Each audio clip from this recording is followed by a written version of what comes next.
Hey, good afternoon. Welcome to Happy Eats. I'm your host, Dave. Today, I'm going to show you my version of how to make New England clam chowder.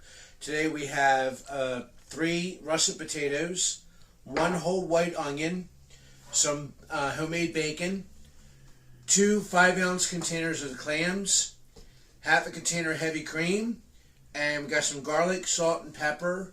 I have some thyme, and I have some ginger in here. We have some flour and some lemon juice. We're going to go ahead and show you how we do this. What we do is we're going to take 1 whole stick of butter. Now you can have salted or unsalted, it doesn't matter. But you want to do is melt the butter down a little bit. And while that's getting melted down, we're going to put the onions in there first. We just want to get them a little cooked, a little soft.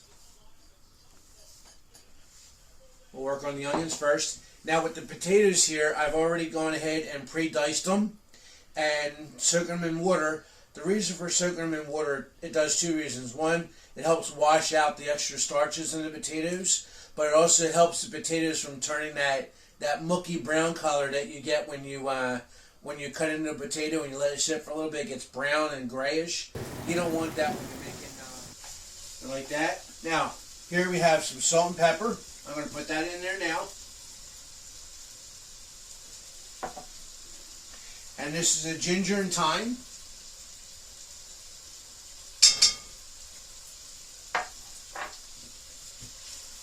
Let that cook for a little bit. You can put the garlic in there now if you want to. We'll go ahead and put that garlic in there. Okay, so now we got some color on the potatoes and got some color on the onions here. And they're cooking up real nice. We're going to go ahead and we're going to start our roux. What I have here is a half a cup of all-purpose flour. Put that right in there just like that. And we'll just mix this through. Cook some of that flour. Looking good like that. Now we get over here, we have a half a quart of heavy whipping cream. And put that in there. And our clams. Now I did not drain the clams because I want the clam juice. So, got 1.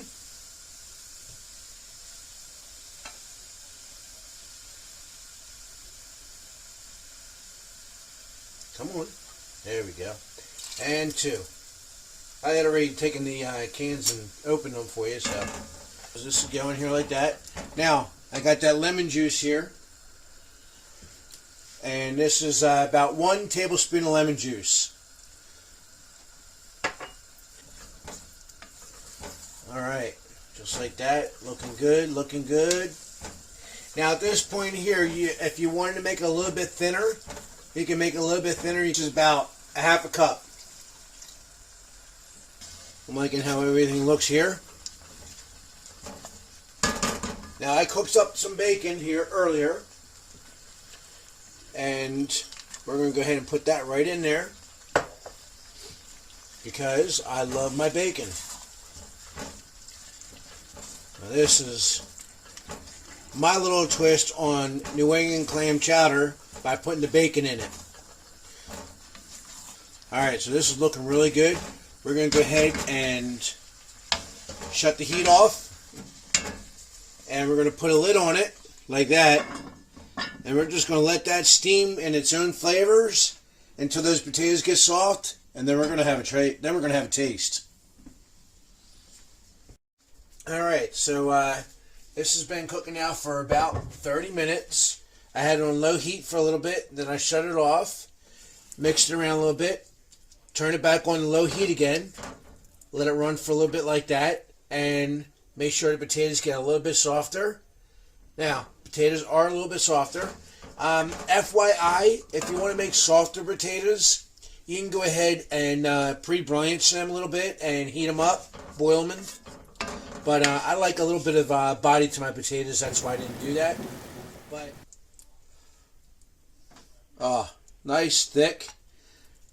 big old bitey bits of bacon and big old bitey bits of the clams. Put that like that. Get that off. Put the lid on it. Keep it warm. But, if you guys only had smell-o-vision. Because we can.